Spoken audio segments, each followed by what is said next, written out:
Maybe it's Zelenskyy who should be writing the art of the deal. For a while there, it looked like Ukraine's president had made a huge miscalculation when he highlighted the opportunities for allies to exploit his nation's natural resources. The idea was to interest the famously transactional Donald Trump in Ukraine's defense, and it seemed like a clever ruse at the time. In reality, it nearly blew up a military relationship that's critical to Ukraine's survival. But the deal now, at least as partially agreed, looks like a good save. We don't have the full published text yet, and an important technical protocol remains to be signed. Still, if the agreement is as described, it will have averted a disaster.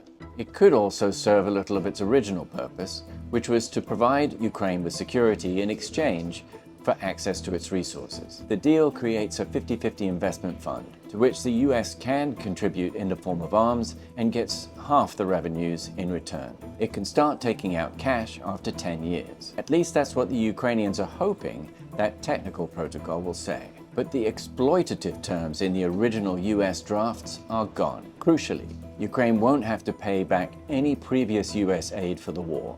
And that absurd 350 to 500 billion figure that Trump once floated, which would be about 4 times as much as the US has actually given, not even mentioned. The US won't have legal jurisdiction over the fund, won't own the assets, and will have to make decisions by consensus. Only future investments will be included.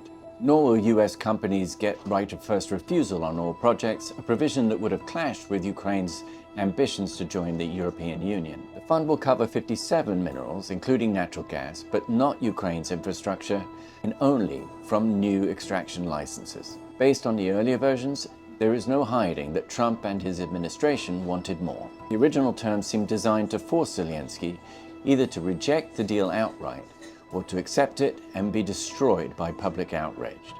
He fell into neither trap. Even during his explosive Oval Office humiliation, Zelenskiy didn't burn all the bridges. He's played a long game of dogged persistence. But it's not all good news for Ukraine. Even if the deal holds as it's being described, it may not amount to much. So much depends on what Russia does next. For now, though, it looks like Ukraine has diffused a potentially fatal dispute.